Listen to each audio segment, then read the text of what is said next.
On the 3rd of October 1997, a group of people from 4 states gathered at Newburgh, New York for a 3-day field trip. This was no ordinary group of people. They all belonged to MUFON and came together to perform an experiment. They wanted to see if 10 people could work together as one and collect data at night using various types of instruments and cameras. They also wanted to try to duplicate some of the results of Bruce Cornett, who had been studying the Pine Bush phenomena since June of 1992. The video is by Jim Book. Is it one of ours, or is it from somewhere else? You be the judge.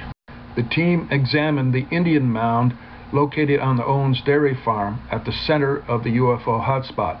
The aerial shot here, taken on 10 May 1994, shows the raised mound with a remnant hexagonal shape and another permanent circular feature to the west.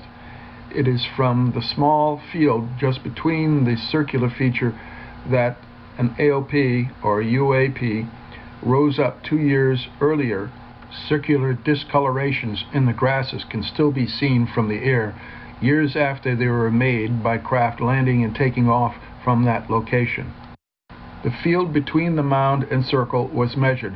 The theodolites were set up and the distance between them measured, and cameras on tripods were positioned in order to record aerial objects from different angles.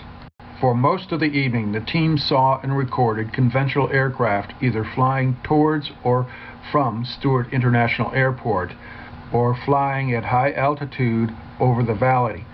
If it hadn't been for the recording of a pilot asking the control tower to check those runway lights up nice and bright for us, the sighting of an unusual aircraft might have piqued more curiosity.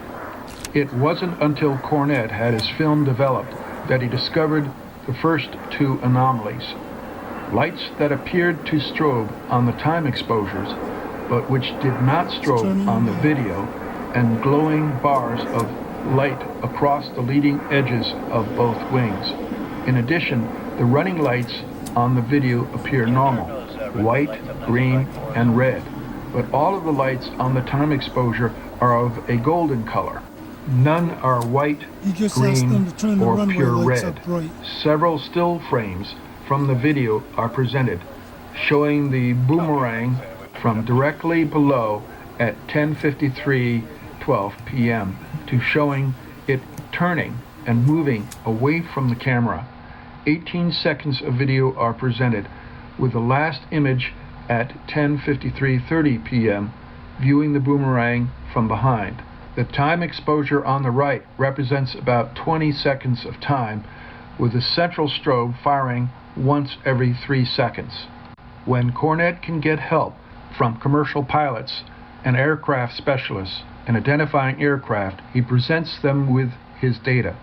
Pilot Bill Ristow analyzed the pictures above and came back with the following comments. Dr. Cornett, the pics of this wild-looking craft appear to be what some observers call the boomerang. The thing that caught my attention immediately was the wing dihedral.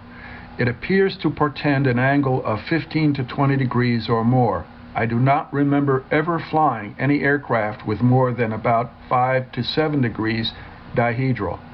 Dihedral enhances stability during turns. I'm guessing that this craft also has low speed capability looking at your time exposure pic. This is speculation on my part, but the extreme angle of descent, not ending in a crash, might well be proof of that.